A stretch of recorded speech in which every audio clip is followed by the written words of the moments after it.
Which moments from the 2026 Tour de France have stayed with you the most? Let me know in the comments. In this video, I'm going to share the things that stood out to me most during this year's tour. Let's begin with the most obvious conclusion. Tadej Pogačar was more dominant than ever. It already became clear on the Tourmalet that he was on his way to a 5th Tour de France victory. Jonas Vingegaard unfortunately had to abandon the race during the second week, but honestly, I don't think he could have threatened Pogačar anymore. He was already 4.5 minutes behind, and what Pogačar showed during the rest of the tour made it clear that nobody was capable of putting him under serious pressure. His lead was so comfortable that he was even able to sacrifice himself for Isaac Del Toro during the final week. He spent kilometer after kilometer riding on the front to help his teammates secure a place on the podium. That alone says everything about his dominance. I also want to say something about Pogačar working for Del Toro in the battle for the podium. I have mixed feelings about it. It felt a little strange towards the yellow jersey, the other contenders, and even Del Toro himself. Pogačar was practically guiding Del Toro by the hand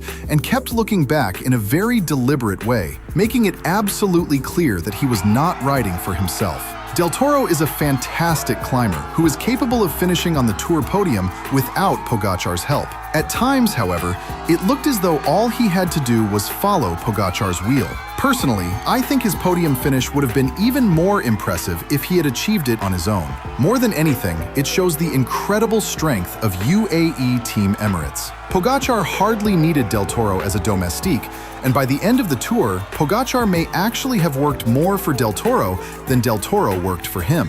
That is why I would love to see Del Toro move to another team in the future. How exciting would it be to see Pogačar compete without having the strongest team in the peloton behind him? It could only make the tour more competitive. Looking ahead, however, I don't see much changing anytime soon. Pogačar barely has any weaknesses, and the gap in quality between him and the rest is enormous. At the moment, it seems as though he can only lose the tour because of bad luck, injury, or illness. Of course, I hope the battle for the yellow jersey becomes more exciting again in the coming years, but perhaps Pogačar would need to skip an edition for that to happen.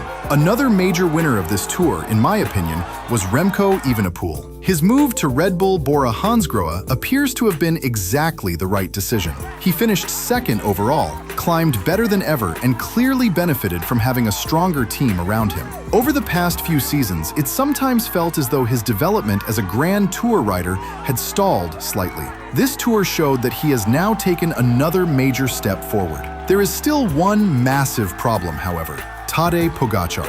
No matter how much Evenepoel has improved, the Slovenian is currently competing on an entirely different level. Then there is Paul Seus. The 19-year-old Frenchman made an enormous impression by finishing 4th in his first Tour de France. What stood out most was how maturely he approached the race. Instead of constantly attacking, he often chose the smarter option, following the right wheels, conserving energy, and making his move when it really mattered. That is incredibly impressive for someone of his age. At the same time, this result brings some realism to the enormous hype surrounding Seixas. Before the tour, some people were even suggesting that he could finish second this year and perhaps challenge Pogačar as early as next season. This 4th place is actually the perfect step in his development. He has shown that he possesses exceptional talent, but he now has the time to continue improving without unnecessary pressure. He may have everything required to fight for the Tour victory one day, but he is still only 19 years old. Patience is the key. Mads Pedersen also deserves plenty of praise. He showed incredible fighting spirit throughout the tour in his pursuit of the green jersey. He didn't limit himself to the sprint stages either. He also fought for every available point during the hilly and mountainous stages. His pure top speed in the bunch sprints may not be quite what it once was.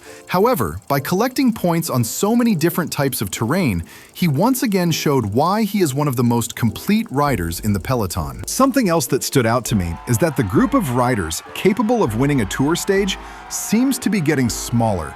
Racing is now so intense on every type of terrain that the second-tier riders are barely being given any opportunities.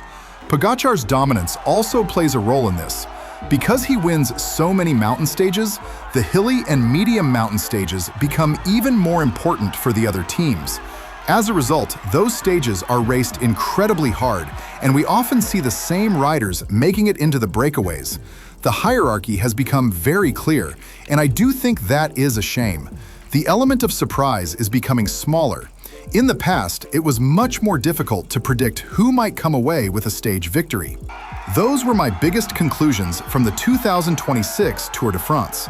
I'm very interested to hear which moments stayed with you the most, so make sure to leave them in the comments. Did you enjoy the video? Don't forget to leave a like and subscribe to the channel. Thank you for watching, and I'll see you in the next video.